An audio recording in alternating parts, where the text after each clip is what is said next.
the story of how three experienced pilots directly communicated with a UFO. Are UFOs and aliens real? According to some, yes, UFOs and aliens are real, and they have been visiting Earth throughout our history. They're even here today, and they're vastly more advanced than us. On November 4, 1968, Juan Ignacio Lawrence Torres, co-pilot Juan Celdran Garcia, and flight mechanic Jose Cuenca Penec flew an IB-249 aircraft owned by the Spanish corporation Iberia from London to Alicante along the B-31 route. At the age of 17, Commander Juan Ignacio Lorenzo Torres began his aviation career. He served as an officer in the Spanish Air Force for 40 years, flew the Royal Aircraft of King Juan Carlos de Borbon of Spain, participated in the Saharan War, is a combat pilot, and served as the head of an aviation training facility. Simply put, he was a highly skilled professional pilot with more than 28,000 hours of flight time who had extensive combat experience. Juan Ignacio Lorenzo Torres, crew chief. At the time, I was the Caravel's commander. It seemed odd that the airport controller in Barcelona told us to descend when we arrived. However, I reasoned that the planes passing may be the cause, so they forced us to descend. As a result, I instructed the co-pilot, Juan Celdran Garcia, to keep an eye out for any incoming aircraft. Later, the controller reported that they could see an incoming plane from a higher altitude. When we were getting close to Barcelona, we were at FL 310, and the controller gave the command to drop to 280, specifically to 28,000 feet at 8.5 kilometers. At this altitude, there was significant turbulence, so I told the co-pilot to keep his guard up. Juan called out to me after a time, "I see him, but it's not another jet," he said. It was a powerful light, too strong to be side lights for an airplane. He descended from the sky and immediately assumed a position in front of us.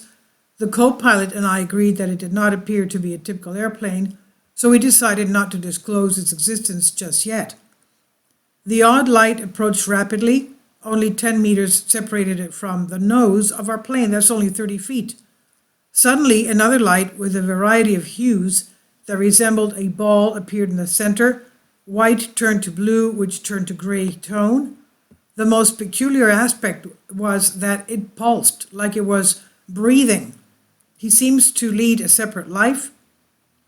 We also saw two more lights at this time, two considerably less bright lights, situated on either side of the primary light. The object was moving forward at our pace while maintaining a safe gap between it and us. There were three objects, one enormous one in the middle, and two smaller ones on either side, but they appeared to be a single one because of how well they coordinated. Powerful light was present. We contacted the stewardess after I, the co-pilot, and the flight engineer examined it. We also questioned her about whether she noticed the lights. Yes, she said when I inquired what it was. We simply wanted to make sure she saw it as well, so we stated we didn't know. The light then went out and then came back on. We watched in awe as the thing drew near and started to maneuver incredibly close to the airplane, but it was moving so quickly that it was difficult for us to see it. 10 minutes went by throughout this. For your information, I will advise you that we have an unidentified object that is approaching and retreating from the craft, I said when I next spoke with the controller. We were required to provide a transponder, which is a radar detection code by Barcelona Airport Air Traffic Control. The UFO kept making these incredible maneuvers around us. There were several twists and turns intended to cut the person inside. Such overloads and insurmountable for a living being. We had the impression that this thing was alive. It seemed to me like a huge human eye. These interlaced veins, quote unquote, or whatever they were colored differently. As I mentioned, the light pulsed. It actually made me think of something living. The UFO started to maneuver the plane away. It pleased, rise, descend, approach, depart, and execute either direction or parabolic motions. Since I've been flying since I was 17, I'm aware that G-forces greater than 5 are too high for the human body to withstand. If this threshold is crossed, awareness is lost. Regardless of the anti-gravity outfit you're donning.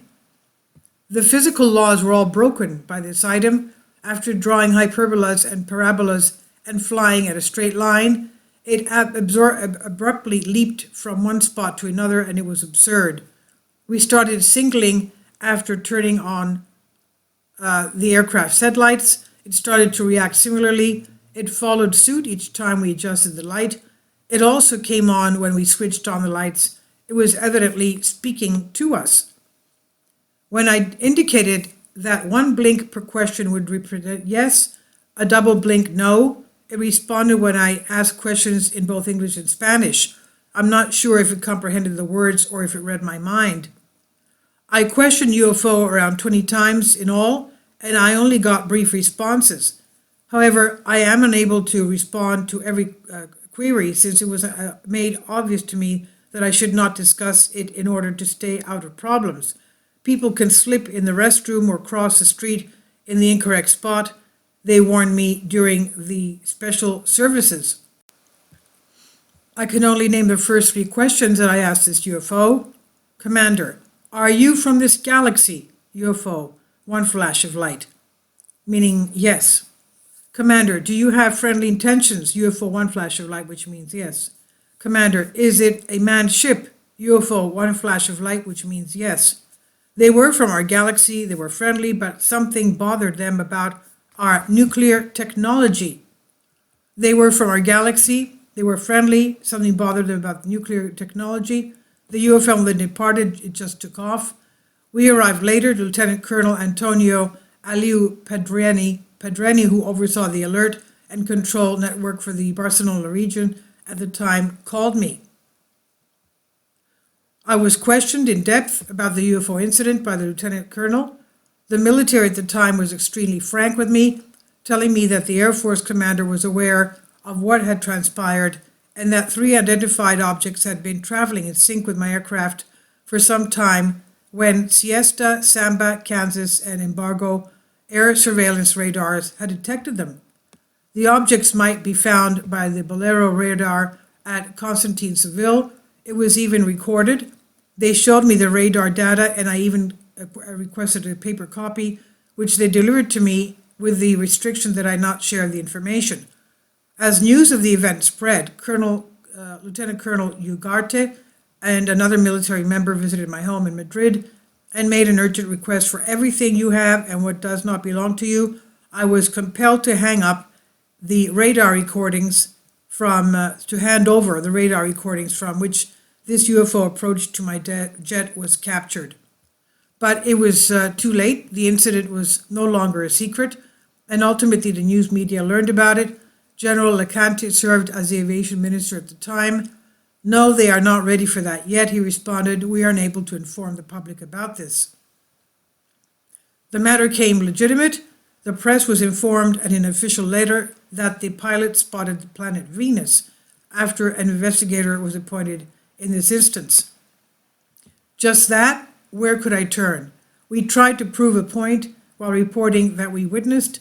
Does the co-pilot who recently assumed command of the airplane really want to jeopardize his career? Nobody wants to put their lives or their jobs at danger. The weird thing is that before all of this happened to me, I didn't think the UFOs existed. I had a lot of fun laughing at this subject and at those UFO believers, and now I can say with certainty that they are in our skies, Commander Juan remarked. I have no doubt that these are spacecraft from other worlds, given that they are and the incredible technical skills that they possess.